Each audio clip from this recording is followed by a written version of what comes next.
ஆ கூழால் தோன்றும் அசைவின்மை கைப்பொருள் போக்கூழால் தோன்றும் மடி. பொருள் உண்டாவதற்கு காரணமான ஊழால் சோர்வில்லாத முயற்சி தோன்றும். பொருள் போவதற்கு காரணமான ஊழ் வந்தால் சோம்பல் தோன்றும்.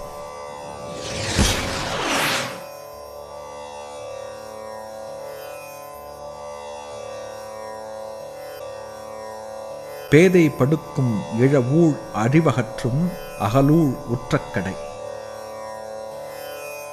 பொருள் இழத்ததற்கான ஊழ் ஒருவனை பேதையாக்கும். பொருள் ஆவதற்கு காரணமான ஊழ் அறிவை விரிவாக்கி பெருக்கும்.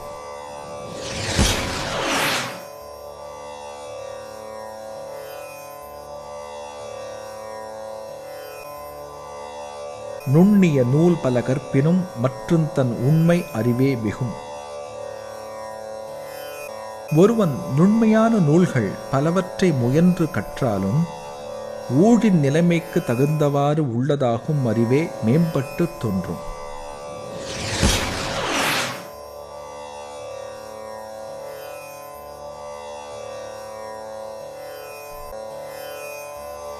இருவேறு உலகத்து இயற்கை திருவேறு தெள்ளியராதலும் வேறு. ஊழின் காரணமான உலகத்தின் இயற்கை இருவேறு வகைப்படும். செல்வராதல் வேறு, அறிவு உடையவராதல் வேறு.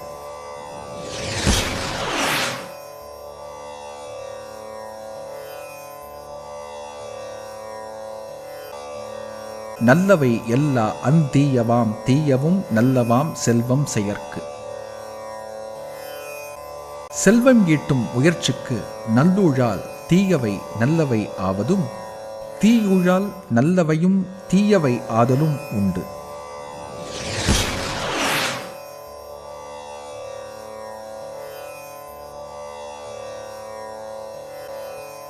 பரியினும் ஆகாவாம் பாலல்ல உய்த்து சொருகினும் போகாதம.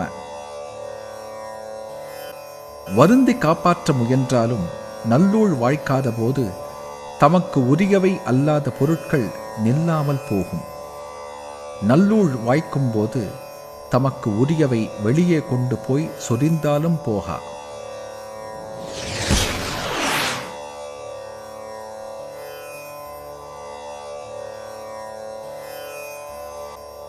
வகுத்தான் வகுத்த வகையல்லால் கோடி தொகுத்தார்க்கும் துய்த்தல் அரிது.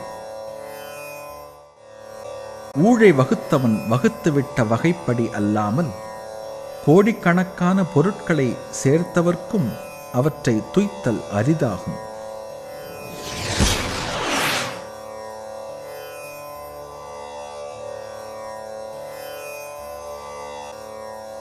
துறப்பார் மண் துப்புரவில்லார் ஒரற்பால ஊட்டா கழியும் எனின்.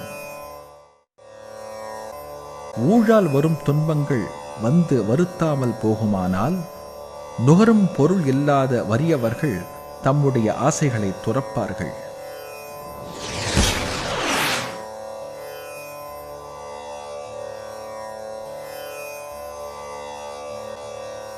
நன்றாங்கால் நல்லவா காண்பவர் அன்றாங்கால் அல்லற் படுவதவன்.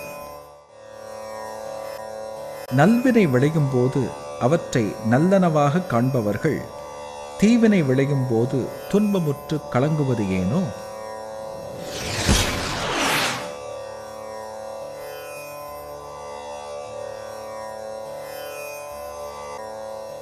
ஊழிற் பெருவலியாவுள மற்றொன்று சூழினும் தான் முந்துரும். ஊழை விட மிக்க வலிவுள்ளவை வேறு யாவை உள்ளன? ஊழை விலக்கும் பொருட்டு மற்றொரு வழியை ஆய்ந்தாலும் அங்கும் ஊழே முன்வந்து நிற்கும்.